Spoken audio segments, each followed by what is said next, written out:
हमारा आज का जो टॉपिक है, पिछली क्लास में मैंने आपको रिफ्लेक्शन स्टार्ट करा दिया था समझाना, रिफ्लेक्शन के बेसिक्स भी बताए थे। चलिए, लेकिन हमारा ना सीधे मुद्दे पर आते हैं कि प्लेन, देखो प्लेन मिरर का रिफ्लेक्शन हमने पढ़ा है, प्लेन मिरर को तो सब पढ़ते आ रहे हैं। अब हम पढ़ने जा रहे हैं, ठीक है, स्फेरिकल रिफ्लेक्टिंग सरफेस। देखनी बेटा, spherical reflecting surface, spherical reflecting surface heading है हमारी ये आज की। एक सेकंड बेटा, एक सेकंड। हाँ, तो देखिए टॉपिक है हमारा स्फेरिकल रिफ्लेक्टिंग सरफेस। ये ऐसे बोल दो। अच्छा देखिए, यदि मैं 10th में पढ़ा रहा होता तो फिर मैं क्या लिखता बेटा, स्फेरिकल रिफ्लेक्टिंग मिरर, क्योंकि हम में से कई लोग ये मान चुके हैं, यही मान चुके हैं कि दुनिया में केवल मिरर ही रिफ्लेक्ट करता है, मिरर ही रिफ्लेक्ट करता है। लेकिन आप 12th में आ गए हो, ध्यान रखना रिफ्लेक्टिंग सरफेस कोई सी भी हो सकती है। चम्मच से भी रिफ्लेक्शन हो जाता है, होता है कि नहीं होता?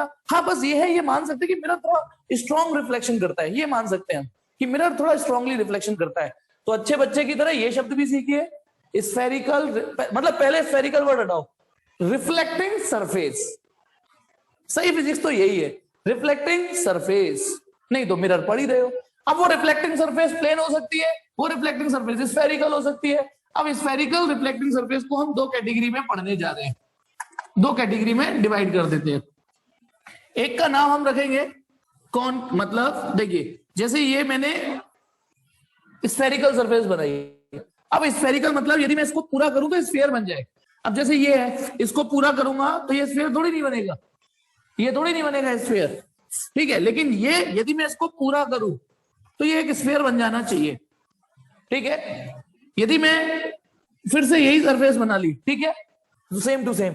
अब यदि मैं इसकी इधर वाली साइड को लॉक कर दूं, इधर वाली साइड जिधर मैं डेड डैश कर रहा हूं, मतलब इधर वाली साइड का लॉक का मतलब इधर से रिफ्लेक्शन लॉक कर दूं, इधर से रिफ्लेक्शन नहीं होगा, ठीक है। पेंट कर दूं, रफ कर दूं, अब जो रिफ्लेक्शन होगा वो सिर्फ इधर होगा, यानी लाइट इधर आएगी और इधर रिफ्लेक्शन होगा, ऐसे।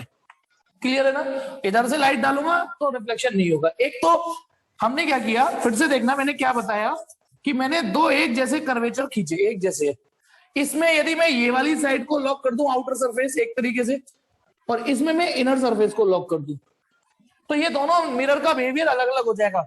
इसको हम बोलेंगे concave spherical, concave spherical reflecting surface, ठीक है। कॉनकेव स्फेरिकल रिफ्लेक्टिंग सरफेस, आपको मिरर बोलना है, मिरर बोल सकते हो। कॉनकेव स्फेरिकल रिफ्लेक्टिंग सरफेस, इसको बोलेंगे concave, sorry convex, convex spherical reflecting surface. अब आ जाइए, पहचानते कैसे हैं? सबने अपने अपने तरीके बना रखे होंगे, 10 से बढ़ के आ रहे हो। चलो मैं एक थोड़ा फंडामेंटली एक चीज और बता दूं, बताना, यदि मैं इसको पूरा करूं, इस स्फीयर को पूरा करूं, ऐसे इमेजिन करो कि मुझे पूरा करना है ऐसे, तो सेंटर ऑब्वियसली इधर ही आएगा, सेंटर इधर ही तो आएगा, ठीक। और यदि मैं मुझे इस आर्क को, इस स्फेरिकल आर्क को पूरा करना पड़ा तो भी ऐसे ही पूरा करना पड़ेगा मुझे, ऐसे करके, तो भी सेंटर इधर ही आएगा, नो डाउट। यानी इन दोनों स्फेरिकल आर्क में सेंटर इधर ही आ रहा है, इधर इधर। लेकिन यदि बात हम रिफ्लेक्शन की करें, तो यदि मैं लाइट यहां से डालता हूं तो रिफ्लेक्शन होगा, मतलब सेंटर वाली साइड से रिफ्लेक्शन लाइट डालूं तो रिफ्लेक्शन होगा। लेकिन यदि मैं सेंटर वाली साइड से रिफ्लेक्शन डालूं तो नहीं होगा रिफ्लेक्शन, क्योंकि ये वाली साइड तो आपने लॉक कर दी है। अब मैं फिर से लाइट डालूं ऐसे, ये वहां जाएगी, नहीं रिफ्लेक्ट होगी। क्लियर है? तो अब हमें, हाँ, ये वाली साइड मैंने खुली छोड़ दी है, रिफ्लेक्टिंग सरफेस खोल चुकी है, तो यदि मैं यहां से लाइट डालूं तो यहां पे तो रिफ्लेक्ट हो जाएगी। तो जो बेसिक डिफरेंस है इन दोनों में वो ये है, जो आपको याद करना है, बचपन में आपने जो याद करा वो ट्रिक अपने पास रखना, नो डाउट। यदि सेंटर और रिफ्लेक्टिंग साइड एक ही तरफ हो, दोनों एक ही तरफ है, आपकी लैंग्वेज में, ब्रज की लैंग्वेज में उल्लंघ उल्लंघ उल्लंघ, सी भी उल्लंघ है, रिफ्लेक्शन भी उल्लंघ हो रहा है, ठीक। यानी सी और रिफ्लेक्शन एक ही साइड हो तो उसे बोलेंगे हम कॉनकेव।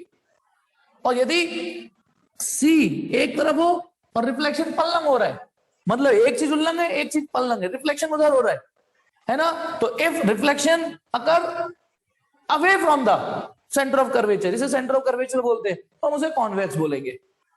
होपफुली ये बात समझ में आ गई। अच्छा, एक और चीज, हम लॉक क्यों करते हैं? लॉक क्यों करते हैं? ताकि हमारा जैसे मैंने ये वाली साइड लॉक कर दी, ताकि हमारा कंसंट्रेशन सिर्फ एक ही तरफ के नेचर को पढ़ने में रहे, सिर्फ एक जैसा नेचर ही है ना। चलिए अब आ जाइए, मैंने आपको जो वीडियो भेजी थी, लिंक भेजा था, उसमें आपने देखा होगा दोनों तरफ से रिफ्लेक्शन हो रहा है। यदि मैं नहीं लॉक कर रहा तो आप, यदि मैं नहीं लॉक कर रहा, जैसे चम्मच होती है, चम्मच ये स्पून है ना, ये तो चम्मच में तो इधर से भी रिफ्लेक्शन हो जाता है, इसको साइड ए बोल देता हूं, और चम्मच में इधर से भी रिफ्लेक्शन हो जाता है ऐसे, इसको साइड बी बोल देता हूं। तो चम्मच तो दोनों तरफ से रिफ्लेक्शन कर रही है, लेकिन उसमें साइड ए कॉनकेव है और साइड बी कॉन्वेक्स है, ऐसे पहचानना सीखिए। बताओ साइड ए, इधर वाली साइड, ए वाली साइड से जो रिफ्लेक्शन कर रहा है वो कॉनकेव बोली जाएगी। क्यों? क्योंकि इस चम्मच को यदि मैं गोलाई दूं पूरी, तो सेंटर इधर ही तो आएगा, सेंटर, तो रिफ्लेक्शन सेंटर वाली साइड पे हो तो कॉनकेव, और रिफ्लेक्शन सेंटर से अवे हो तो वो कॉन्वेक्स। तो चम्मच में दोनों सरफेस होती है, ठीक है। हम इसमें से कोई सी भी एक लॉक कर दें तो एक ही रह जाएगी। आज मैंने जो लिंक भेजी उसमें दोनों तरफ की सरफेसेस को वो यूज कर रहा है। फिलहाल चलिए ये रहा कॉनकेव। अब एक बुद्धि और लगाइएगा, आप स्मार्ट बनाना है। कल को मैं आपको भ्रम में डालने के लिए ऐसे बना दूं मिरर, है ना, इसको ऐसे की बजाय ऐसे कर दूं, तो अब भी ये कॉनकेव ही है। क्यों कॉनकेव है? क्योंकि यदि मैं इस स्फीयर को पूरा करूंगा तो सेंटर इस साइड ही तो आएगा। इस स्फीयर को पूरा करूं, इस स्फीयर को पूरा करूं, इस स्फीयर को, तो सेंटर इधर आएगा। और रिफ्लेक्शन अब इस साइड से नहीं होगा, इस साइड से ही होगा। तो again it is concave surface, क्योंकि रिफ्लेक्शन और सेंटर एक ही तरफ है। हमें इससे भ्रमित नहीं होना। मिरर ऐसे भी बनाया जा सकता है, कैसे भी रख लो मिरर, ठीक है। मिरर अब रिफ्लेक्शन ओबियसली नीचे से तो नहीं होगा, ऐसे होगा। रिफ्लेक्शन सेंटर ये रहा, तो सीधी सी बात है, इन तीनों में यदि कोई समानता है तो एक ही समानता है कि सेंटर और रिफ्लेक्शन एक ही तरफ है। इसमें मान लो मैं इसकी शक्ल ऐसे कर दूं, ठीक है, मैं कर्वेचर को ऐसे बना दूं, बताना ऐसे कर दिया मैंने, अभी भी ये कॉन्वेक्स है, अभी भी ये कॉन्वेक्स, क्योंकि यदि मैं इसका सेंटर ढूंढूं तो सेंटर इधर आएगा, सेंटर इधर आएगा सी, लेकिन रिफ्लेक्शन इधर होना पड़ेगा, क्योंकि उधर से रिफ्लेक्शन का आपने कोई ऑप्शन ही नहीं बच छोड़ा।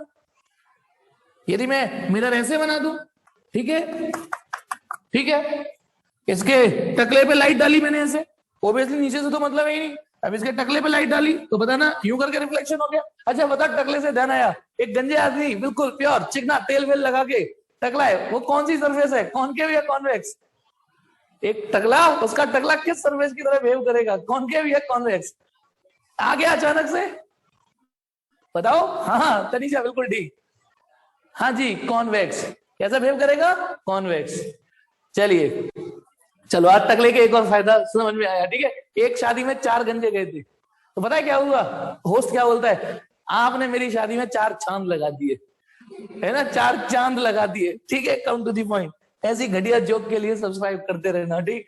अब आ जाइए, तो पहले तो हमें कॉनकेव कॉन्वेक्स में अंतर समझना है, और अंगद के पैर की तरह जमा लेना, यही कॉन्सेप्ट है, ऐसे पहचानते हैं कॉनकेव कॉन्वेक्स। अब आगे बढ़ते हैं, ये बात हमें समझ में आ गई, चम्मच में दोनों साइड होती है, धीमे धीमे नेचर भी सीख जाएंगे। अब आ जाइए, क्योंकि हम स्फेरिकल मिरर की ओर मूव कर चुके हैं, स्फेरिकल, ठीक है। हाँ मैं जाता तो सितारे लग जाते, थैंक यू बेटा, थैंक यू, दिल जीत लिया तूने सौरभ, थैंक यू बेटा, मैं जाता तो सितारे लग जाते, ठीक। हाँ अब आ जाइए, क्योंकि क्योंकि स्फेरिकल मिरर की ओर मूव कर दिया है, ठीक है, स्फेरिकल मिरर की ओर मूव कर चुके हैं, तो अब एक समस्या आएगी, उसको समाधान पहले निपटा लेते हैं। देखो ये था प्लेन मिरर, सुनेंगे बेटा, ये रहा प्लेन मिरर, ऐसे बना दिया। अब यदि यहाँ पे कोई लाइट आई और आपको इसका रिफ्लेक्शन स्टडी करना है, तो वेरी सिंपल, आप पहले यहाँ पे नॉर्मल, ये जो सरफेस है प्लेन मिरर, उस पर एक नॉर्मल डाल दोगे आप, तो this is incident ray, this is normal, डल गया नॉर्मल। और फिर इंसिडेंट रे का नॉर्मल के साथ जो एंगल होता है वो कहलाता है इंसिडेंट एंगल। कितना सिंपल हुआ करता था, अब जितने एंगल पे आएगी उतने एंगल पे रिफ्लेक्ट हो जाएगी, ये था लॉ ऑफ रिफ्लेक्शन।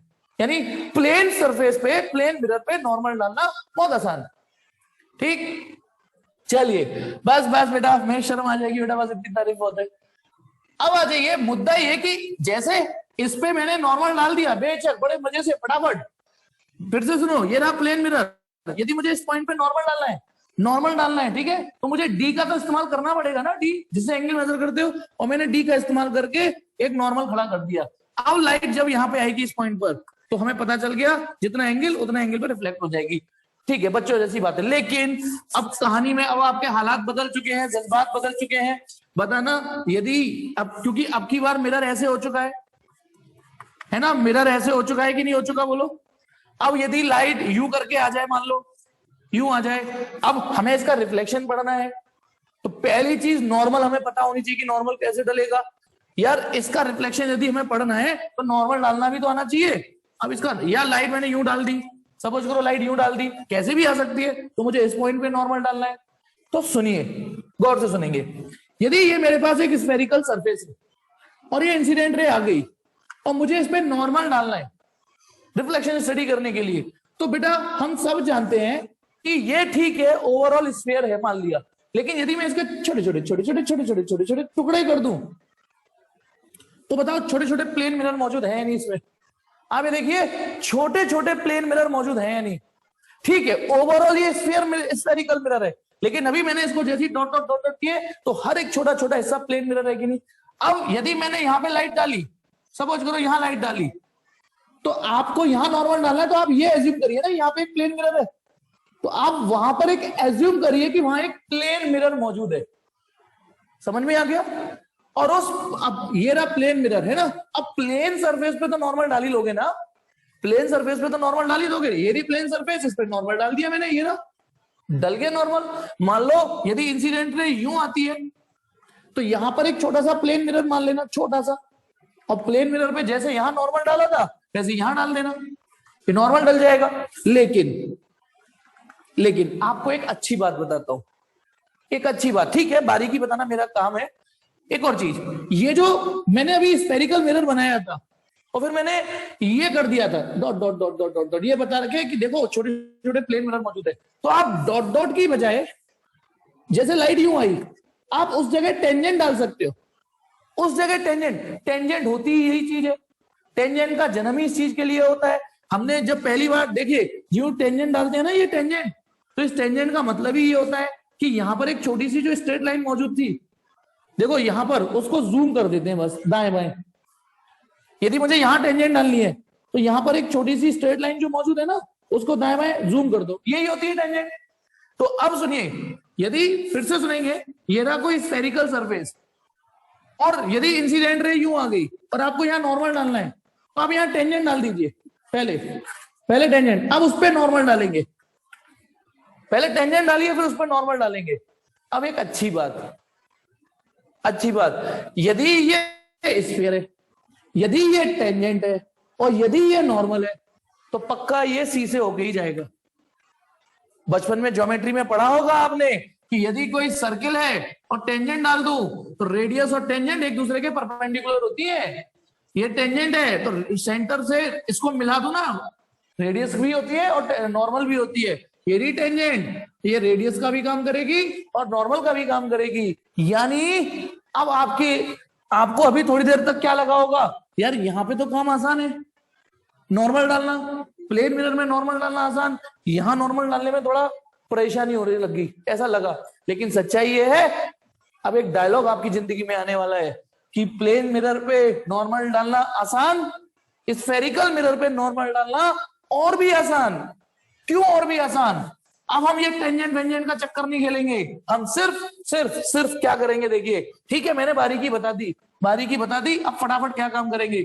मान लो ये कॉनकेव मिरर है, ठीक है, ये रही इसकी प्रिंसिपल एक्सिस, ठीक, मान लो यहाँ पर इंसिडेंट रे आई, ये रही इंसिडेंट रे, आपको यहाँ नॉर्मल डालना है। भूल जाओ पुरानी बातों को, भूल जाओ जो अभी मैंने बताई, फिर टेंजेंट डालो फिर नॉर्मल डालो, टेंजेंट डालो नॉर्मल। अरे मैंने यदि टेंजेंट डाल के नॉर्मल उठा भी दिया तो बुद्धि लगाइए, जाना तो इसको सी से ही है, तो सी से उस पॉइंट को मिलाने वाली line, C centre of curvature, C से उस पॉइंट को मिलाने वाली लाइन नॉर्मल की तरह ही बिहेव करेगी।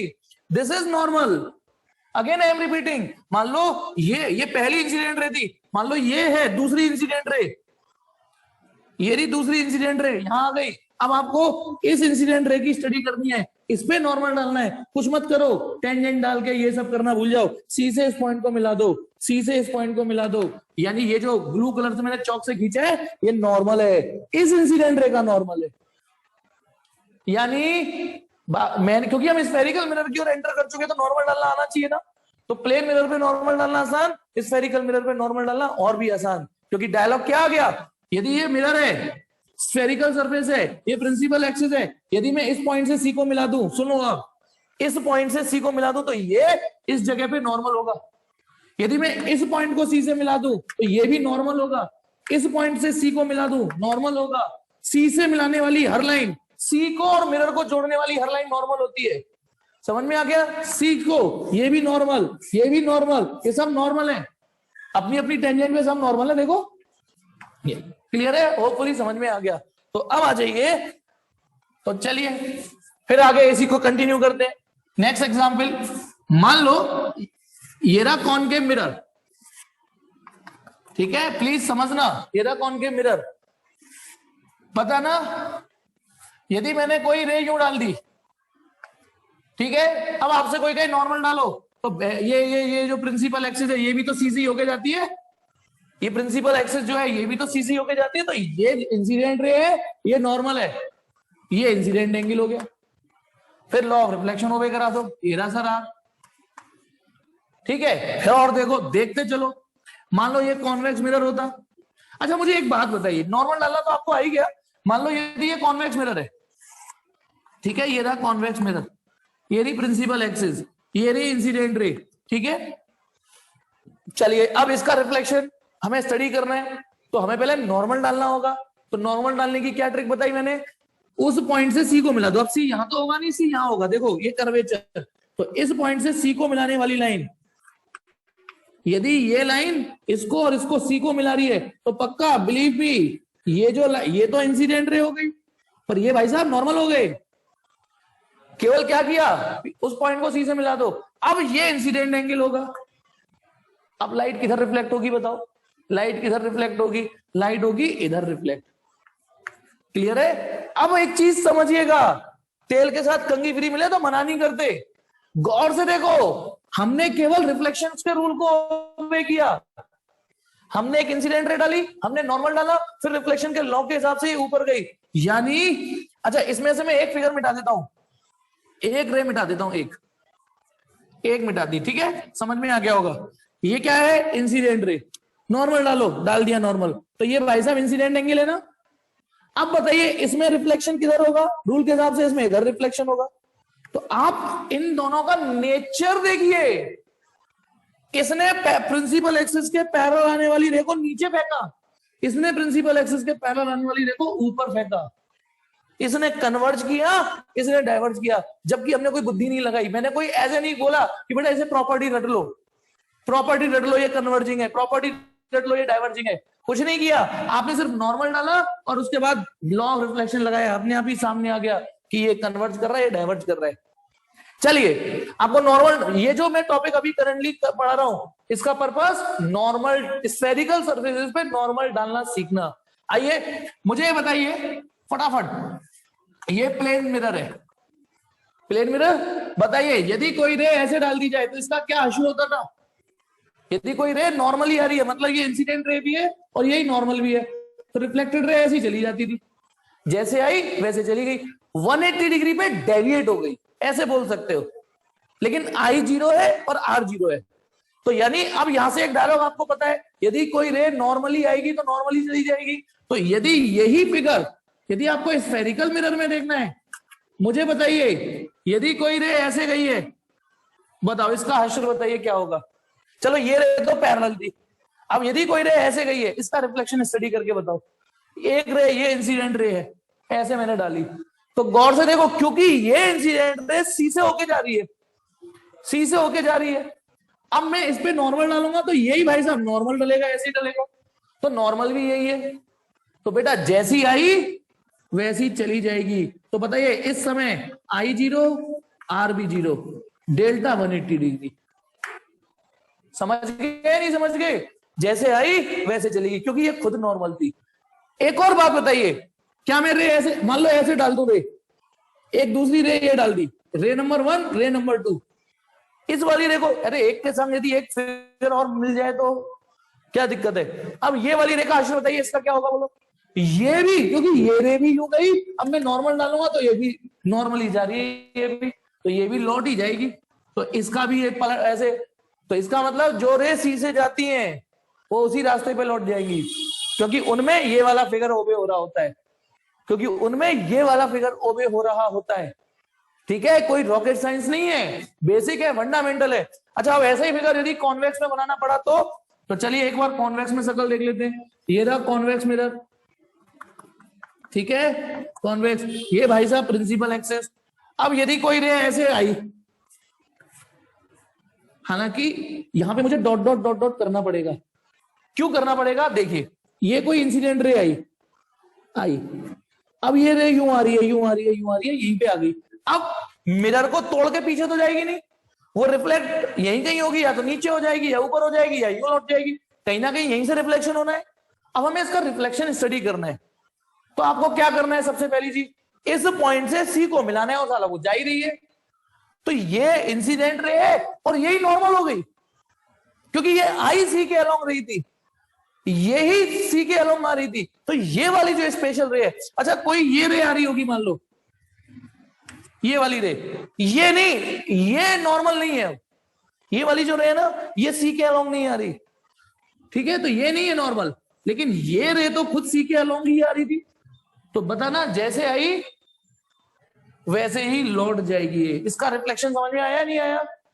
सेम फिगर है, ये और ये तीनों एक ही लेवल के फिगर हैं। अच्छा बताइए, यदि मैं रे यूं डालता हूं दूसरी नंबर की रे ऐसे, इसका क्या असर होगा बोलो? ये रे ऐसे डालता हूं तो इसका क्या असर होगा बोलो? ये यूं जाएगी, ये रे इंसिडेंट रे। अब नॉर्मल डालो तो ये नॉर्मल भी भाई साहब खुद ही है, ठीक है, खुद ही इंसिडेंट रे, खुद ही नॉर्मल हो गई, और ये लौट के भी आ जाएगी ऐसे। मैंने डबल एरो मार दिया है। तो बताइए, इतनी देर से मैं जो चपड़ चपड़ कर रहा हूं, ये केवल क्या चीज समझाने के लिए कोशिश कर रहा हूं? क्या चीज समझाने की कोशिश है ये मेरी नॉर्मल स्फेरिकल सरफेस पे नॉर्मल कैसे डलता है, ठीक है, स्फेरिकल सरफेस पे नॉर्मल। और लगे हाथ आपको ये बात समझ में आ गई कि कॉनकेव मिरर में ये नॉर्मल क्योंकि ऐसे डलता है, इसलिए पैरेलल वाली रे ऐसे गई और इसमें पैरेलल वाली रे ऊपर गई। चलिए, इसका स्क्रीनशॉट लेना है, ले लीजिए फटाफट, है ना। चलिए अब आ जाओ। तो अब मेरा ये डायलॉग उचित लग रहा है नहीं लग रहा आपको, कि प्लेन सरफेस पे नॉर्मल डालना आसान, स्फेरिकल सरफेस पे नॉर्मल डालना और भी आसान? बोलो, ये डायलॉग ठीक है या नहीं? प्लेन सरफेस पे नॉर्मल डालने के लिए आपको फिर भी डी का इस्तेमाल करना पड़ेगा, लेकिन स्फेरिकल में तो बस सी को मिला के हो गया काम आपका, बस। चलिए अब आगे बढ़ते हैं, प्लीज बेटा बात नहीं। अब मैं यहां पर एक चीज समझा रहा हूं, हम जब मिरर पढ़ेंगे तो कुछ डिक्शनरी, कुछ वोकेबुलरी से तो आप वाकिफ हो। जैसे ये कॉनकेव मिरर है, अभी हो गया, अब तो हो गया कॉनकेव, ठीक, और ये कॉन्वेक्स मिरर है, ठीक है, ये कॉन्वेक्स। तो एक जो मिरर का मिड पॉइंट होता है वो पोल कहलाता है, जो मिरर का मिड पॉइंट होता है वो पोल कहलाता है, ठीक है। जो सेंटर होता है वो सेंटर ऑफ कर्वेचर कहलाता है, ठीक है। हाँ बिल्कुल डेरिवेशन है बेटा, इधर इसमें सेंटर इधर आएगा, ये रहा सेंटर, इसको सेंटर ऑफ कर्वेचर बोलते हैं। पी से सी को मिलाने वाली लाइन प्रिंसिपल एक्सिस कहलाती है। तो ये जो लाइन है ये क्या चीज है बेटा? ये प्रिंसिपल एक्सिस है, ये बेसिक टर्मिनोलॉजी है जो आप जानते हो, प्रिंसिपल एक्सिस। तो इसमें ये रही प्रिंसिपल एक्सिस। पी क्या है इन दोनों फिगर में? पोल। सी क्या है इसमें? Centre of curvature, centre of curvature. और पी से सी तक की जो डिस्टेंस होगी उसको हम रेडियस ऑफ कर्वेचर बोल देंगे, ठीक है। इसको क्या बोलेंगे? आर को रेडियस ऑफ कर्वेचर। तो ये वो शब्द है जो आप जानते हो। अब मैं दो वर्ड सिखाने जा रहा हूं, हो सकता है आपने पास में सीखे हो और सुने हो, लेकिन अब मैं वो, इनमें तो मैंने कुछ समझाया ही नहीं, ऐसा होता है। अच्छा, इसमें एक चीज और सुनना, टेक्निकली एक चीज और सुनना। मिरर जैसे मैंने ये बनाया है, तो मिरर कोई लाइन नहीं होती, मिरर कोई लाइन नहीं होती, मिरर एक सरफेस होता है, समझना। एक्चुअली ऐसे मिरर एक सरफेस एरिया होगा, ऐसा हम बना ऐसे देते हैं, लेकिन होगा ऐसे, समझ पा रहे हो ना? यानी एक अच्छा खासा, जैसे ये है, ये प्लेन सरफेस हो गई, सरफेस है, और इसको गोलाई दे दूं ऐसे कॉनकेव, तो इधर वाली साइड कॉनकेव, इधर वाली साइड कॉन्वेक्स। अब मैं यहाँ पोल बना रहा हूं। पोल क्या होता है पहले तो सुनिए, जो मिरर का एग्जैक्टली मिड पॉइंट होता है वो पोल होता है। अब यहां पे तुम्हें ऐसे फील होता है, यहां ऐसे फील करो, ये है पोल। यहां ऐसे फील करिए, ये मिरर का एग्जैक्टली जो ज्योमेट्रिकल सेंटर होगा। ठीक है, थोड़ा 3D दिमाग में भी रख लेना। अब आ जाइए, इन सब बातों के अलावा एक वर्ड है एपर्चर, उसको सिखाता हूं मैं। एक चीज है, एक शब्द और अपनी डिक्शनरी में डालो एपर्चर। शायद सुना होगा वो शब्द, लेकिन इसका एग्जैक्ट मीनिंग, अच्छा इसलिए यदि मैं एग्जैक्ट मीनिंग बताऊं तो मुझे 2 क्लास इसके लिए ही चाहिए होंगी, लेकिन जरूरत नहीं है, हमें इतना डिटेल में नहीं जाना। ठीक है, एपर्चर से हमें क्या काम लेना है और हमें इसमें क्या समझना है। एपर्चर का नियरली मीनिंग आप लगभग मीनिंग गोलाई बोल सकते हो। हालांकि एपर्चर भी लीनियर एपर्चर, स्फेरिकल एपर्चर, ये सब कलेस है इसमें, लेकिन अभी हमारा जो काम चल जाएगा एकेडमिक में, एपर्चर का नियरली मीनिंग गोलाई से लगा सकते हो। गोलाई क्या मतलब बताता हूं। जैसे मैंने बताइए ये कौन सा मिरर है, ये बताओ कौन सा मिरर है, ये देख के बताओ, ये मैंने कौन सा मिरर ट्रेस किया ये। जी हाँ बोलो बेटा, एक दो टाइप कर दो बेटा, इतना आलसी मत बनो। ये कॉनकेव मिरर है। कौन सा ये? अरे कॉन्वेक्स कैसे हो गया दीक्षा? ये दीक्षा, केवल दीक्षा का गलत है, बाकी देखो बेटा एक बार दीक्षा कंफ्यूजन दूर करो, कॉनकेव है ये। ठीक है, चलिए नो डाउट कॉनकेव मिरर है। अब थोड़ी देर के लिए यहां से दिमाग हटा लो, ठीक, इसको दुबका लो यहां पे। अब मैंने एक मिरर ये बनाया, बताइए ये कौन सा है? ये जो अब नया बनाया है, जो दिख रहा है आपको, ये कौन सा है? एनसीईआरटी के पीछे जो दुबक रहा है, फिजिक्स के पीछे, उसे छोड़ो, ये भी कॉनकेव है। हाँ जी ये भी कॉनकेव है।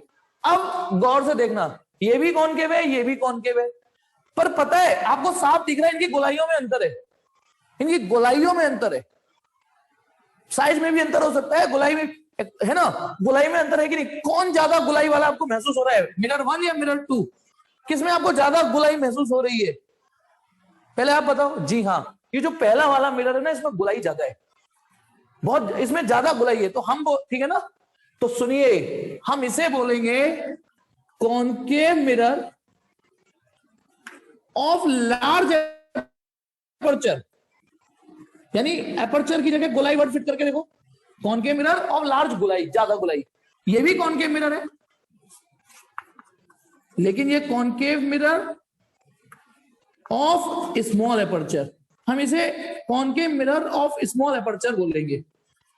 पहले तो गोलाइयों से मतलब निकालिए, यानी देखिए यदि ये है, इसको मैंने यूं करके गोलाई दे रखी है आपके सामने काफी फोल्ड, तो गोलाई ज्यादा है, थोड़ा सा खोल दूं कर्व कम है, तो ये गोलाई तो है लेकिन कम है, तो concave mirror of small aperture. और यदि मैं इस गोलाई को ऐसे कर दूं, मान लो 1 मिनट ऐसे समझो, ये मैंने मेल्ट कर मतलब गरम गरम कर रखा है, तो उसको थोड़ा थोड़ा सीधा कर रहा हूं शेप, थोड़ा थोड़ा उसे, पहले ये है ना, ये, और फिर इसको ये, फिर ये, देखते जाओ क्या कर रहा हूं मैं, ये गोलाई कम करता जा रहा हूं, एक बार ये प्लेन हो गया।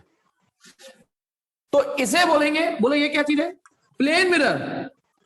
अब गोलाई के बारे में कमेंट करें तो plane mirror of zero aperture, इसमें तो एपर्चर है ही नहीं, plane mirror of zero aperture, गोलाई जीरो है, बिल्कुल शून्य गोलाई है इसमें।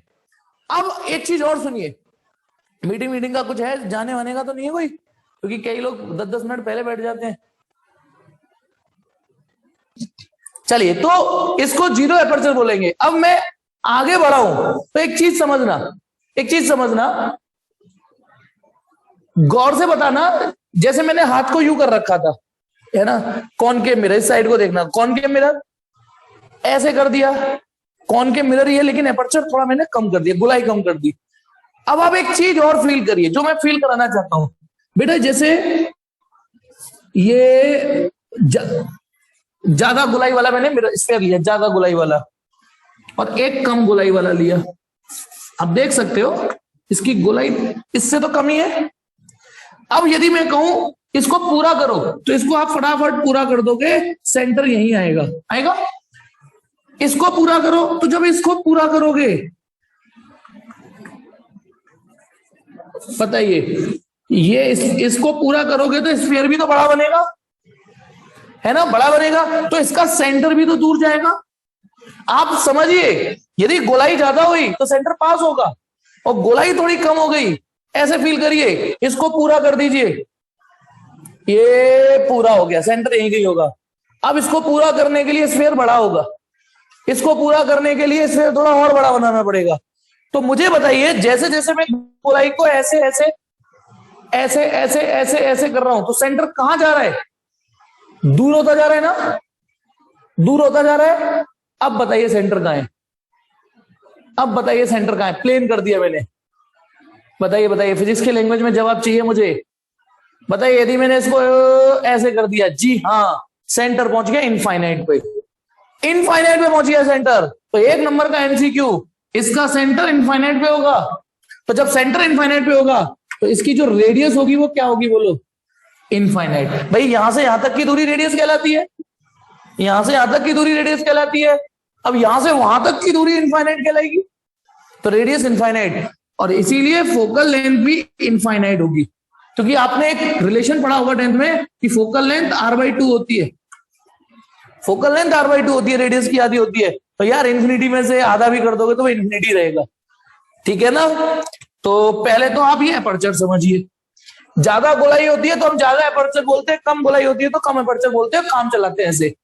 अब सुनो, यदि मैं इसको गोलाई को और ऐसे कर दूं कंटिन्यू, मतलब शीशा गर्म है, शीशा गर्म है, ये उसको यूं कर दिया, फिर यूं कर दिया। नॉर्मल शीशे को नहीं कर सकते, टूट जाएगा, चटक जाएगा नॉर्मली, लेकिन गर्म करके ऐसे कर दिया, मान लो फैक्ट्री में कर रहा हूं।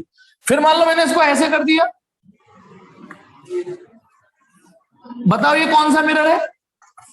बताओ ये कौन सा मिरर है? नेचर वाइज कौन सा है, कॉनकेव या कॉन्वेक्स? जी ये कॉन्वेक्स है। और ये कौन सा मिरर है बेटा?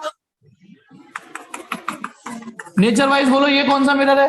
ये भी कॉन्वेक्स है। बस अंतर ये है, ये स्मॉल अपर्चर है, स्मॉल अपर्चर का है, और ये लार्ज अपर्चर का है। क्लियर है? अब मैं अपर्चर के पीछे पढ़ा क्यों, ये मैं बताने जा रहा हूं अब, ठीक है। अब सुनिए कि ये अपर्चर वर्ड जानना क्यों जरूरी है। हमारी फिजिक्स में कुछ ही ऐसे फॉर्मूले हैं जो यूनिवर्सल होते हैं, कुछ ही फॉर्मूले हैं, नहीं तो सब में कुछ ना कुछ कंडीशन अप्लाइड है। यूनिवर्सल ग्रेविटेशनल कांस्टेंट, ठीक है, ये यूनिवर्सल है ना, तभी उसका नाम है universal gravitation law, universal gravitation law. लेकिन कितने ऐसे फॉर्मूले यूनिवर्सल है बताना? सब में कुछ ना कुछ condition applied. Ohm's law condition applied, Coulomb's law condition applied, point charge होगा तब लगेगा, फलाना होगा तो लगेगा, ढिकाना होगा तब ये लॉ लगेगा, हुक्स लॉ स्मॉल स्ट्रेस होगी तो लगेगा। ऐसे ही ये जो आपने 10th में मिरर इक्वेशन जो पढ़ी थी ना, 1/v 1/u 1/f, ये जो पढ़ी थी, इस इक्वेशन में आपने इक्वेशन भले ही पढ़ी हो, लेकिन शायद आपको नहीं पता होगा इसमें भी कंडीशन अप्लाइड थी, कंडीशन अप्लाइड थी। राइट में स्टार जब मैं लगाता हूं तो क्या मतलब होता है? Condition applied. शायद हम में से कईयों को नहीं पता होगी कि इस फॉर्मूला, ये भी फॉर्मूला यूनिवर्सल नहीं है। कूलम्स लॉ यूनिवर्सल नहीं है ना, पॉइंट चार्जों के लिए लगता है, ये भी यूनिवर्सल नहीं है। अच्छा ये बताओ, v बराबर u प्लस एडी, देखता हूं कितनों को पता है।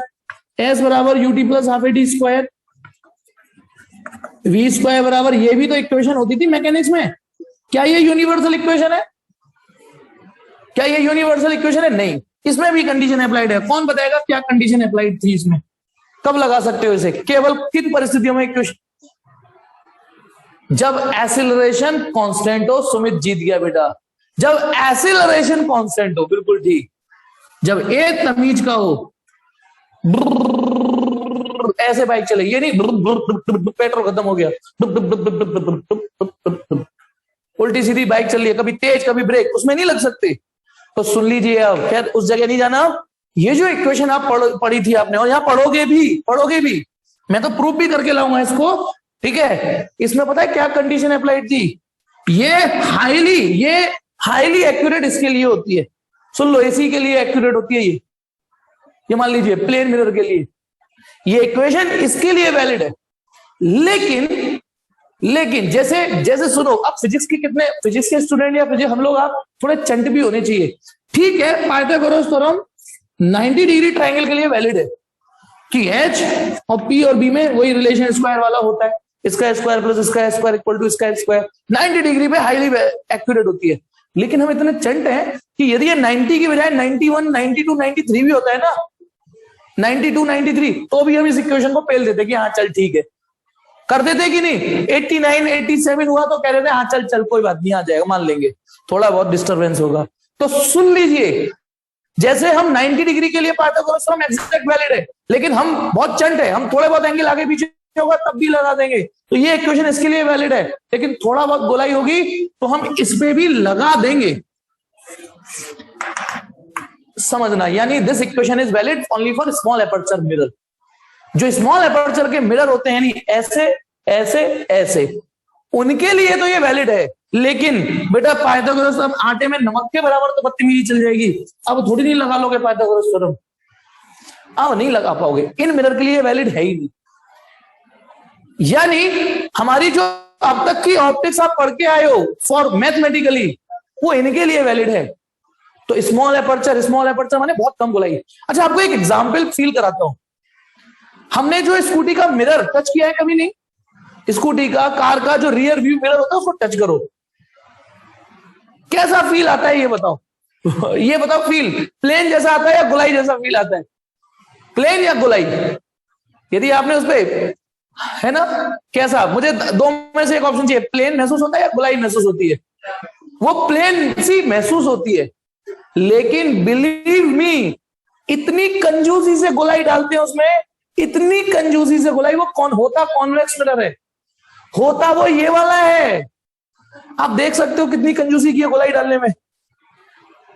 हम जब हाथ से टच, अब आप फिर फील करना, आप ढंग से फील करोगे तो महसूस होगा भी, ऐसी बात नहीं है, महसूस अब करोगे तो होगा भी, ठीक है। तो कैसे? वेरी मिनट मतलब, हाँ माइन्यूट, अच्छा, बहुत मामूली सी गोलाई डालते हैं उसमें, बहुत मामूली सी। मुझ पे भरोसा कर सकते हो तो करिए बेटा, वो कॉन्वेक्स मिरर होता है, वो कॉन्वेक्स मिरर होता है स्कूटी में लगने वाला ये, ठीक है। तभी उसमें जो बनने वाली इमेज होती है वो कॉन्वेक्स मिरर। अच्छा, अभी मैं आपको एग्जैक्टली प्रूव कर देता हूं कि वो प्लेन मिरर नहीं है।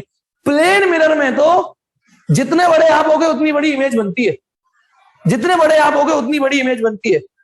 लेकिन कॉन्वेक्स मिरर तो बड़े बड़े ट्रक को भी छोटा बना देता है, दिखा देता है कि नहीं, है ना, दिखा देता है कि नहीं। तो ये कॉन्वेक्स मिरर का नेचर होता है। तो अब आप समझिए कितनी मामूली सी गोलाई दी है उसमें, कितनी मामूली सी गोलाई दी है उसमें, ठीक है। चलिए अब आ जाइए, आगे बढ़ते हैं। अब स्मॉल एपर्चर के मिरर में कुछ खूबियां और होती हैं, वो भी सीखते हैं। ये जो स्मॉल एपर्चर का मिरर है ना, ये हुआ, ये हुआ, ये हुआ, आइए इनमें कुछ खूबियां सीखते हैं, देखते हैं। पहले तो आप स्मॉल एपर्चर वर्ड सीख गए, ये भी सीख गए कि जितना प्लेन मिरर की जो रेडियस है वो इनफाइनाइट पे पहुंच गई, मतलब इनफाइनाइट लेंथ की हो गई, सेंटर इनफाइनाइट पे पहुंच गया। अब आ जाइए प्लीज बेटा,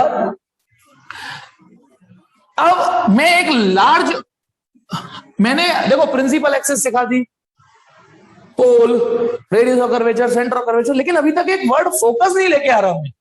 मिरर स्टार्ट हो गया लेकिन फोकस वर्ड सब भूल तो नहीं गए? नहीं भूला, अब लेके आ रहा हूं, क्योंकि फोकस में कंडीशन अप्लाइड थी, 10th में नहीं पढ़ी लेकिन अब पढ़िए। मैंने एक ये लार्ज एपर्चर का मिरर बनाया, सुनेंगे,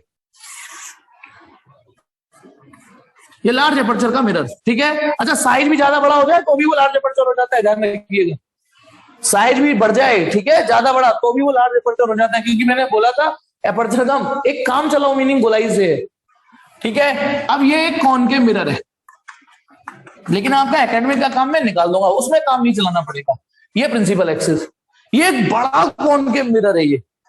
अब देखिए हमने क्या सीखा है बचपन में 1-2 साल पहले, कि प्रिंसिपल एक्सिस के पैरेलल आने वाली रे फोकस से पास होती है, प्रिंसिपल एक्सिस के पैरेलल आने वाली रे फोकस से पास होती है। ये सीखा है कि नहीं सीखा?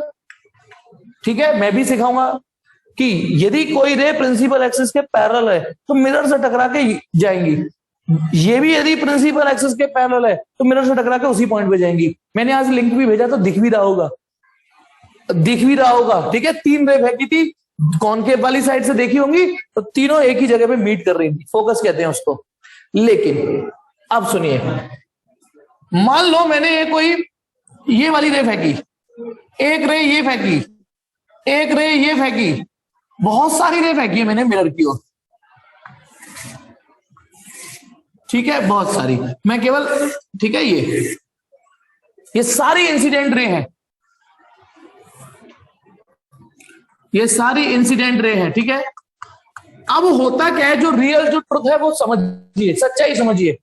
जो रे प्रिंसिपल एक्सिस के नियर बाई होंगी, प्रिंसिपल एक्सिस जो सबसे लंबी खींची है वो प्रिंसिपल एक्सिस, जो रे प्रिंसिपल एक्सिस के आस पास होंगी, नियर बाई होंगी, जैसे ये वाली रे लेते हैं पहले, ये टकरा के फोकस से गई, ये रहा फोकस, ये वाली रे भी फोकस से गई, ये वाली रे भी फोकस से गई, ठीक है, समझना यहां तक मजा आ गया। लेकिन जैसे जैसे रे दूर होती चली जाती है प्रिंसिपल एक्सिस से, उन रे का फोकस से पास होना मुश्किल मुश्किल मुश्किल होना चालू हो जाता है। सुनना मेरी बात, यानी जो प्रिंसिपल एक्सिस के आसपास वाली रे होती है ना, आसपास वाली, वो तो मिरर से टकरा के फोकस से जाती है, वो तो इस रूल को फॉलो करेंगी, इस प्रॉपर्टी को फॉलो करती है कि प्रिंसिपल एक्सिस से टकराने के बाद कौन के मिरर पे, कि वो एक सिंगल पॉइंट से पास करेंगी। तो ये जो रे थी 1 प्रिंसिपल एक्सिस के पैरेलल गई, एफ से पास करी, एफ। दूसरी वाली रे, ये वाली, इशारा देखना, मिरर से टकराई, फोकस से गई, ये गई। लेकिन अब जैसे जैसे ये रे दूर होंगी, इनका फोकस से पास होना मुश्किल। देख रहे हो, अब मैंने फोकस से अलग हट्टी कर दी, ये वाली रे थोड़ा और अलग जाएगी, ये थोड़ा और अलग जाएगी, ये थोड़ा और अलग जाएंगी। आप देख सकते हो बदतमीजी, देख सकते हो कि ये होता है, यानी सारी रे, ये सारी रे प्रिंसिपल एक्सिस के पैरेलल है, सारी रे ही प्रिंसिपल एक्सिस के पैरेलल है। तो फिर ये सेंटेंस तो गलत हो गया ना, कि प्रिंसिपल एक्सिस के पैरेलल जाने वाली रे फोकस से जाती है। इसमें कंडीशन अप्लाइड है, एक ये कैटेगरी बना दी और एक मैंने ये कैटेगरी बना दी। देखना, ये वो रे है जो प्रिंसिपल एक्सिस के पैरेलल और पास में है, ये वो रे है जो प्रिंसिपल एक्सिस के पैरेलल लेकिन दूर है। इनको हम बोलते हैं पैरेक्सियल रे। अपनी वोकेबुलरी में एक शब्द और डालिए, पैरेक्सियल रे। कौन होती है पैरेक्सियल रे? कौन होती है paraxial ray? Those rays which are parallel to principal axis and close, near by, parallel होनी चाहिए, पास में होनी चाहिए। और इनको बोलते हैं मार्जिनल रे, मार्जिनल रे, इनको बोलते हैं मार्जिनल रे, जो दूर होती हैं। तो सच ये है कि प्रिंसिपल एक्सिस के पैरेलल ही होना फोकस पे जाने की गारंटी नहीं होती। प्रिंसिपल एक्सिस के पैरेलल और पास में हो तो वो फोकस से जाएंगी, जैसे जैसे वो दूर होती चली जाएंगी, उनका फोकस से दूर होना, वो फिर वो एग्जैक्टली एक पॉइंट से नहीं जाती, थोड़ा दूर दूर दूर दूर दूर दूर होती है। ये तो पोल है ही है। सेम मैंने नीचे की नहीं बनाई, भरभसड़ हो जाती। आप समझिए, इस कंडीशन को समझिए। या अब बताओ, अच्छा पैरेक्सियल रे को मैंने कैसे डिफाइन किया? पैरेक्सियल रे को कैसे डिफाइन किया? वो रे जो प्रिंसिपल एक्सिस के पैरेलल है और पास में। एक और डेफिनेशन सुनिए पैरेक्सियल की, ये वो रे होती है जो पैरेलल होती है और केवल मिरर के स्मॉल अपर्चर को यूज करती है। आप गौर से देखिए, यदि मैं इतना मिरर, देखो यहां डार्क कर देता हूं, ये इतना मिरर, थोड़ा और डार्क कर रहा हूं मैं, है ना, ये इतना मिरर रहने दूं और बाकी को तोड़ दूं, तो बताइए मिरर स्मॉल अपर्चर का हो जाएगा कि नहीं? यदि मैं सिर्फ इतना ही मिरर सरवाइव करने दूं, बाकी को इसे काट दूं, तोड़ दूं, फेंक दूं, इतने को तोड़ के फेंक दूं, तो मिरर रह जाएगा स्मॉल अपर्चर का। अब क्या होगा यदि मैं इसमें से इतना पोर्शन निकाल के यहां ले आऊं? सुनो, मैंने पूरा मिरर ना बना के इसको उठा के यहां बना लिया। अब इसमें जितनी भी प्रिंसिपल एक्सिस के पैरेलल होंगी वो सब फोकस से जाएंगी। अब तो कह सकते, अब कह सकते हो कि यदि मैंने इसमें से केवल इतना पोर्शन निकाल के इधर ले आया, तो अब कह सकते हो कि इसमें जो भी रे होंगी, क्योंकि अब सब पैरेक्सियल रे है ना, सब यही। तो पैरेक्सियल रे वो एक तरीके से आपको मैंने जो फिजिक्स सिखाई वो ये सिखाई कि प्रिंसिपल एक्सिस के पैरेलल जाने वाली रे जब मिरर से टकराती है तो वो फोकस से तभी जाएंगी, या तो वो पैरेक्सियल रे हो या फिर मिरर ही छुटकू हो, छोटे साइज का हो, स्मॉल अपर्चर का हो, स्मॉल अपर्चर का। अब होता क्या है, अब मैं आपको एक चीज बताता हूं। यहां हमने पहले सीखा था भैया, फिर से सुनो, ये वाला फिगर मैं दोबारा बना रहा हूं, कट वाला, मतलब इतना हिस्सा क्रॉप करके बना रहा हूं। ये रे प्रिंसिपल एक्सिस के पैरेलल फोकस से गई, ये वाली रे भी फोकस से गई, ये वाली। इसमें इतना हिस्सा मैंने यहां पे कट पेस्ट कर दिया, इसमें सिर्फ एक ही फोकस है। माना यदि ये फोकल, ये पी, ये फोकल लेंथ 20 सेंटीमीटर है तो 20 सेंटीमीटर ही है, या फोकल लेंथ 20 सेंटीमीटर है। लेकिन यदि मैं यहां फोकल लेंथ की बात करूं और हम फोकल लेंथ की यहां बात करूं, तो यार प्रिंसिपल एक्सिस के पैरेलल वाली रे इस पॉइंट से भी जा रही है, प्रिंसिपल एक्सिस के पैरेलल वाली रे इस पॉइंट से भी जा रही है, प्रिंसिपल एक्सिस के पैरेलल रे इस पॉइंट से भी पास हो रही है, इस पॉइंट से भी। तो इसमें तो कई सारी फोकल लेंथ हो गई।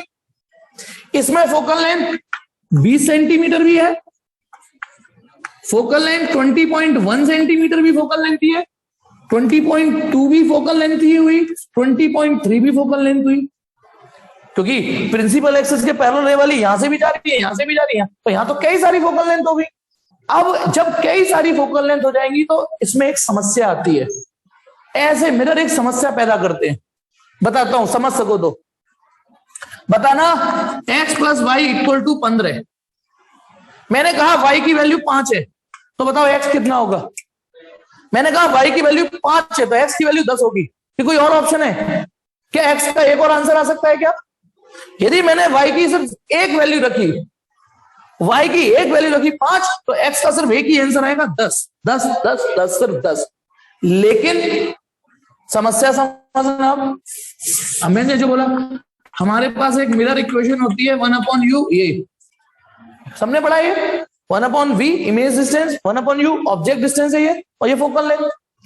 अब इसमें और इसमें समझना, इसमें और इसमें समझना, जब फोकल लेंथ सिर्फ एक रखूंगा मैं 20, समझना जो मैं बोल रहा हूं। मैं इस फॉर्मूले को इसके लिए यूज करने जाऊं, मैंने सपोज करो कोई ऑब्जेक्ट रख दिया, यहाँ पे ऑब्जेक्ट रख दिया, इमेजिन करो 25 सेंटीमीटर पर, मतलब u की वैल्यू 25 रख दी, f की वैल्यू 20 रख दी, तो v का आंसर एक ही तो आएगा कोई। बोलो, सोच के देखो, मैं इस मिरर के लिए सॉल्व करूं तो मान लो ऑब्जेक्ट 25 सेंटीमीटर की दूरी पर रखा है, फोकल लेंथ 20 सेंटीमीटर है, तो v का आंसर एक आएगा या दो आएंगे? एक आंसर आएगा, एक ही आएगा, कोई भी। मान लेते हैं थोड़ी देर 40 आ रहा है, मान लेते हैं थोड़ी देर के लिए।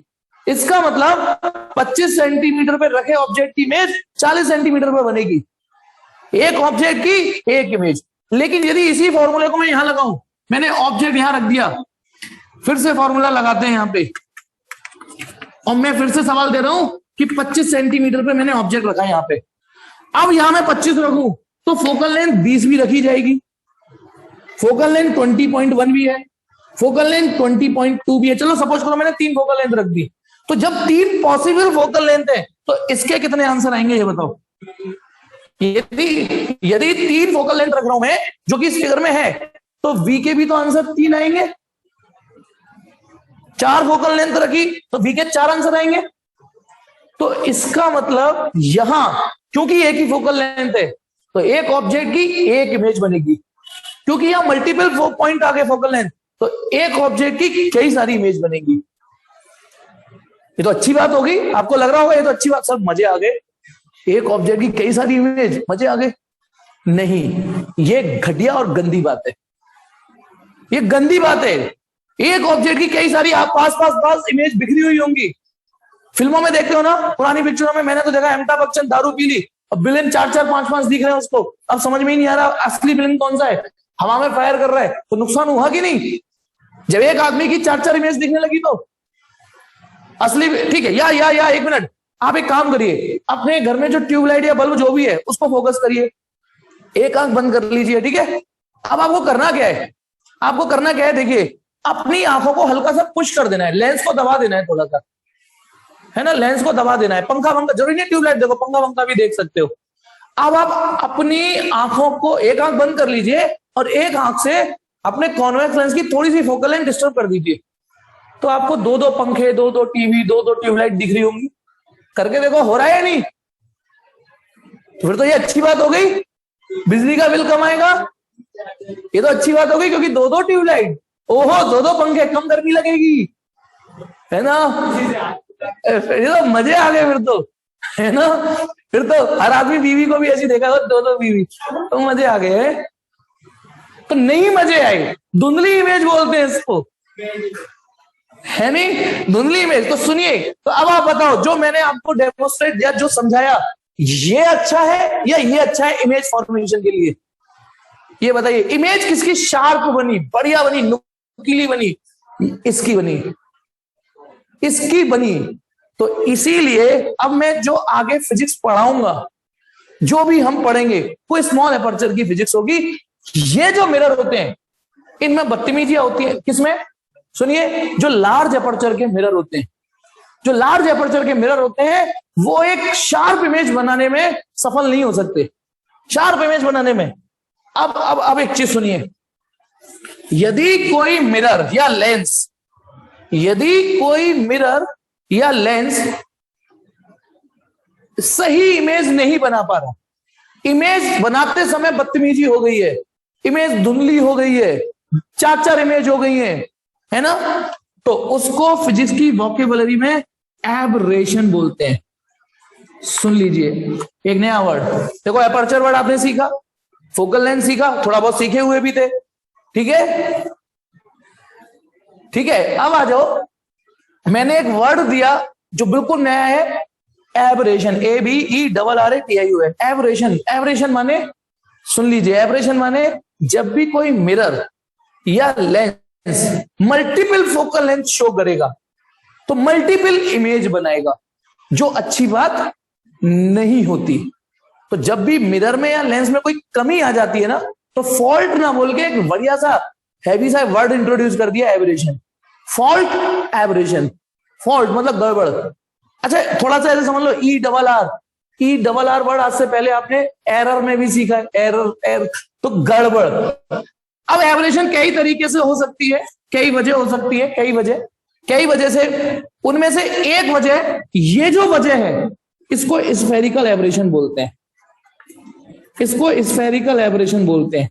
स्फेरिकल एबरेशन मतलब इनएबिलिटी बोला, असमर्थता, इनएबिलिटी ऑफ मिरर और lens of large aperture to converge और diverge all parallel beam of light at a single point is called spherical aberration। English धीमे धीमे बोली, समझ में आ गई ना? मेरी इंग्लिश में हैवी ज्यादा वर्ड होते नहीं है, तो मैं उम्मीद करता हूं समझ में आए। एक बार और बोल रहा हूं, inability of, it is inability of mirror और लेंस ऑफ लार्ज एपर्चर, जो लार्ज एपर्चर के होंगे उनकी जो कमी है, नहीं, इनएबिलिटी ऑफ लेंस और mirror of large aperture to converge और diverge all parallel beam of light, सबको, ठीक है। जैसे भंडारे में जाते हैं तो सबको नहीं मिल पाती पूरी, तो भाई सबको फोकस से पास करना, सबको फोकस से पास करने की असमर्थता जो लार्ज एपर्चर के मिरर और लेंस होते हैं, उसको स्फेरिकल एबरेशन बोलते हैं। स्फेरिकल, लार्ज एपर्चर की वजह से, मिरर के स्फेयर की वजह से जो कमी आई, मिरर के स्फेयर, मिरर में स्फेयर नहीं होता, प्लेन होता तो ये कमी आती नहीं, क्योंकि मैंने आपको बताया था प्लेन मिरर के लिए तो हाईली एक्यूरेट एक्वेशन। एक होती है क्रोमेटिक एबरेशन, क्रोमेटिक एबरेशन। ये वैसे उधार रहा, आगे ये लेंस में पढ़ाऊंगा, क्योंकि ये मिरर में नहीं होता, लेंस में एक कमी और होती है एक्स्ट्रा। मतलब कहते ना, ये करेला, तो ये करेला ऊपर से नीचे चढ़ा, लेंस के लिए बोल रहा हूं। जैसे मिरर को आप करेला बोल सकते हो, तो लेंस को बोलोगे करेला ऊपर से नीम चढ़ा है, मतलब और कड़वा हो गया। तो लेंस में एक कमी और हो जाती है, क्रोमेटिक एबरेशन। क्रोमेटिक है, थोड़ा सा यहां समझ लो, नहीं समझ में आया तो कोई बात नहीं, लेंस का वेट करना। प्रिज्म होता है, प्रिज्म, व्हाइट लाइट डालो तो क्या करता है? व्हाइट लाइट सबको पता है 7 कलर बाहर निकालता है, ठीक है। व्हाइट लाइट डालो 7 कलर बाहर निकालेगा। एक्चुअली केवल ये, अब होता क्या है, प्रिज्म में पड़ा है तो हमको लगता है कि केवल प्रिज्म करता है ये। एक्चुअली दुनिया की हर वो बॉडी जहां रिफ्रैक्शन होता है, जहां रिफ्रैक्शन होता है, वो सब डिस्पर्जन करने की औकात रखते हैं। अब तुम लेंस देखिए, ये ना लेंस है ना, थोड़ा गौर से देखना, ये भी तो थोड़ा थोड़ा प्रिज्म बनी रहा है अंदर, गौर से देखो। अच्छा, मैं केवल आधा लेंस लूं, थोड़ा थोड़ा प्रिज्म बनी रहा है, कोई बात नहीं, गोलाई है, लगभग सस्ता प्रिज्म तो है ही। अब इसमें क्या होता है बेटा, जब हम यहाँ व्हाइट लाइट डालते हैं, आपने ये सीखा है ना लेंस में ये सीखा है कि यदि कोई रे प्रिंसिपल एक्सिस के पैरेलल होगी तो फोकस से जाएगी, ये सीखा है आपने। कि एक रे आएगी प्रिंसिपल एक्सिस के तो फोकस से जाएगी, लेकिन सच्चाई तो कुछ और है। यदि ये व्हाइट लाइट हुई तो ये 7 कलर में टूट जाएगी। रेड कहीं और जाएगा, ब्लू कहीं और जाएगा, ग्रीन कहीं और जाएगा, सब अलग अलग चले जाएंगे। 7 फोकल लेंथ हो गई है। तो थोड़ा थोड़ा समझ में आ गया हो तो घट लेना, लेकिन उधार था मैंने कहा। अब आप बताइए, ये अच्छी बात, 7 फोकल लेंथ हो गई तो एक ऑब्जेक्ट की 7 इमेज तो कंफर्म बनेगी। ब्लू कलर अपनी इमेज बना रहा होगा, येलो से अलग बन रही होगी, तो इसको बोलते हैं chromatic, chromatic. Actually chrome word generally colour के लिए यूज करते हैं, तो इन कमियों के लिए वर्ड यूज किया जाता है ऑप्टिक्स में एब्रेशन। और भी एब्रेशन हो सकते हैं, लेकिन हमें ये 2 पे ही फोकस करना है और इतना भी नहीं करना। अब आ जाइए, इसके बाद आते हैं कुछ स्पेशल प्रॉपर्टी और है मिरर ऑफ स्मॉल एपर्चर में, उनको भी देख लेते हैं जो डेरिवेशन के दौरान हम यूज करेंगे। तो चलिए आगे देखिए, एक टॉपिक है कि प्लीज बेटा बात नहीं, प्रॉपर्टीज सम, एक्चुअली सम क्या, 2 ही प्रॉपर्टी बताऊंगा, ठीक है। Some properties of mirror of small aperture. एक फोकस लेंथ वाली तो प्रॉपर्टी है, हो ही गई। फोकल लेंथ वाली प्रॉपर्टी तो हो गई क्योंकि वो स्मॉल एपर्चर में ही है। नहीं बेटा ये 2 प्रॉपर्टी पढ़ो फिर छुट्टी करूंगा, अभी नहीं यार, अब तो ऑल्टरनेट कर दी क्लास मैंने, अब इतनी जल्दी जल्दी छुट्टी क्यों मांग रहे हो? इसको पूरा करा देता हूं फिर छोड़ दूंगा, टेंशन मत लो। चलो ये 2 प्रॉपर्टी पढ़ा दूं, हर प्रॉपर्टी में 5 हिस्से और है, ठीक है। चलिए, अरे नहीं 2 ही है। Some properties of mirror of small aperture. चलिए, पहली है कि जैसे ये मैंने लार्ज एपर्चर का मिरर लिया और ये स्मॉल एपर्चर का मिरर लिया, दिख रहा है ना, फील आ रहा है कि नहीं? ये स्मॉल एपर्चर है, गोलाई ना के बराबर है, और ये खूब अच्छा खासा गोलाई लेके बैठा हुआ है मिरर, तो ये लार्ज एपर्चर का है, ठीक। अब सुनिए, ये इसका पोल ये रहा, इसका पोल ये रहा, इसका सेंटर भी दूर होगा, है ना, यहां लिख देता हूं सी, इसका सेंटर भी यहीं आसपास होगा। चलो ठीक, चलिए अब जो मैं प्रॉपर्टी बोल रहा हूं सुनना।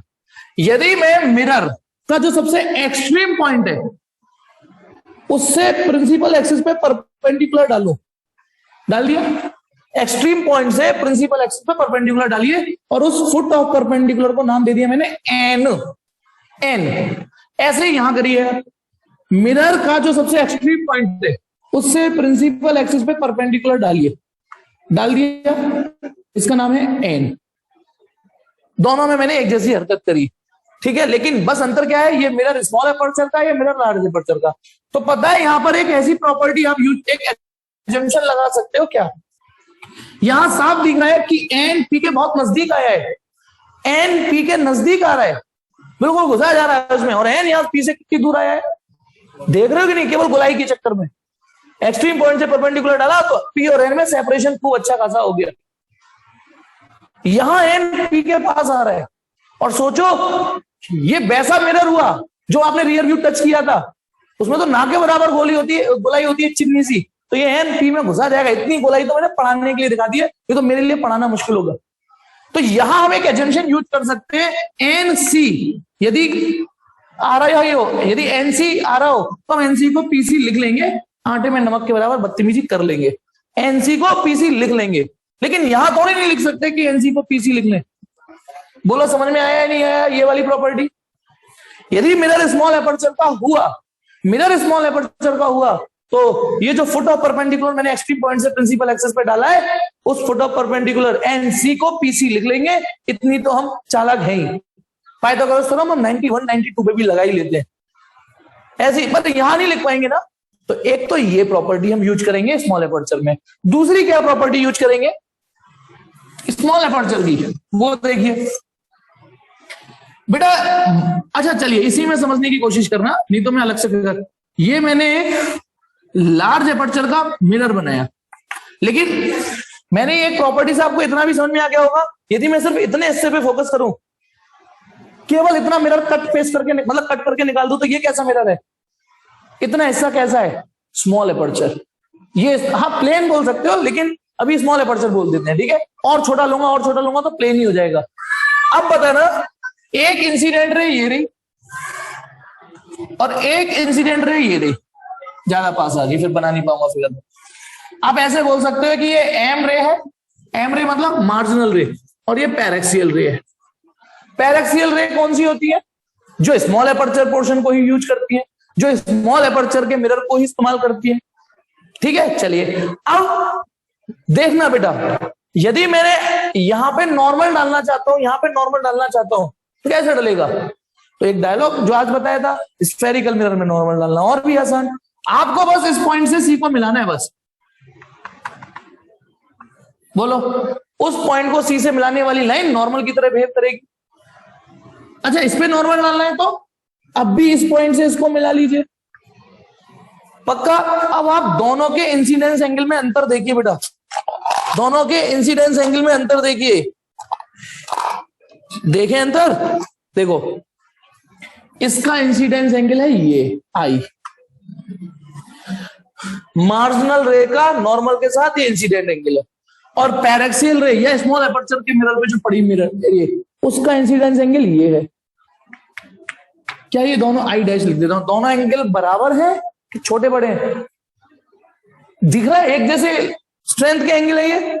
और इतना याद रखना कि इतनी गोलाई तो मैंने दिखा दी है, वरना ना के बराबर गोलाई होती है। बार बार रियर व्यू मिरर, वो जो स्कूटी बाइक का मिरर होता है, उसको फील करना। तो आप देख रहे होगे कि ये जो आई डैश है, ये जो आई डैश है ये वाला, ये very very very less than I रहता है। यानी अब जो दूसरी और लास्ट प्रॉपर्टी आज की, कि पैरेक्सियल रे द्वारा बनाया गया इंसिडेंस एंगल बहुत छोटा होगा। पैरेक्सियल रे द्वारा बनाए गए इंसिडेंस एंगल बहुत छोटे होंगे, बहुत छोटे होंगे, छोटे छोटे छोटे छोटे छोटे छोटे होंगे। अब ये छोटे होंगे तो इसमें एक मैथ की एजम्पशन घुसा देंगे हम। वो क्या? आपने मैथ में सुना होगा कि लिमिट थीटा टेंड्स टू 0, पता है थीटा टेंड्स टू 0 का मतलब मामूली एंगल हो थीटा, तो टेन थीटा अपॉन थीटा को 1 लिख सकते हो। या एक और है, लिमिट थीटा टेंड्स टू 0 हो तो साइन थीटा अपॉन थीटा 1 होता है। ये पढ़ा है या नहीं पढ़ा आपने? अब ये तो मैथ वाले जानते हैं, इसको यदि मैं शब्दों में तोड़ दूं, सुनो, यदि मुझे इसे मैथ के रूप में ना पढ़ाना हो, शब्दों में पढ़ाना हो, तो पता है मैं क्या लिखूंगा? इतने हिस्से को लिखूंगा फॉर स्मॉल एंगल, इतने हिस्से को तो मैं ये लिखूंगा कि फॉर स्मॉल एंगल, ठीक है, और इतने हिस्से को लिखूंगा कि tan theta nearly equal to theta. क्योंकि ये बताओ, न्यूमरेटर अपॉन डिनोमिनेटर यदि 1 आ रहा है तो वो 1 तभी आता है जब दोनों बराबर होते हैं। ये और ये दोनों बराबर होंगे तभी तो 1 आना होगा। तो मैंने ये जो मैथ में ये थ्योरम पढ़ाई जाती है, ठीक है, इतने हिस्से को तो ऐसे लिख दिया, देखो इतने हिस्से को तो इतने शब्दों में लिख दिया और इतने हिस्से को ऐसे लिख दिया। तो for small angle tan theta को थीटा, और ऐसे ही जैसे ये वैसे ये for small angle sine theta को भी नियरली इक्वल टू थीटा लिख सकते हैं। ये हमारे डेरिवेशंस में इस्तेमाल होगा। फिर मत पूछना कि ऐसा क्यों कर रहे हो सर आप, मैं यही बोलूंगा कि स्मॉल एपर्चर है बेटा, स्मॉल एपर्चर में याद करो, स्मॉल एपर्चर में तो यानी मैं अब आज की क्लास खत्म करने से पहले यदि रिवाइज कराऊं तो 3 पढ़ाया तो मैंने बहुत कुछ है, 3 प्रॉपर्टी रिवाइज करा देता हूं। एक तो स्मॉल एपर्चर में प्रिंसिपल एक्सिस के पैरेलल आने वाली रे फोकस से जाती है। ये प्रॉपर्टी सिर्फ स्मॉल एपर्चर के मिरर में होती है, सिर्फ, सब में नहीं होती, ठीक है। प्रिंसिपल एक्सिस के पैरेलल जाने वाली रे फोकस से। दूसरी, यदि स्मॉल एपर्चर होगा तो फुट ऑफ परपेंडिकुलर पोल और बिल्कुल एन और पी बिल्कुल बगल में आ रहे होंगे, बिल्कुल पास पास आ रहे होंगे। और तीसरी और लास्ट, यदि स्मॉल एपर्चर हुआ तो जो इंसिडेंस एंगल होगा वो बहुत ही मामूली सा बनेगा, मामूली सा बनेगा। तो चलिए आज के समाचार समाप्त करते हैं बेटा।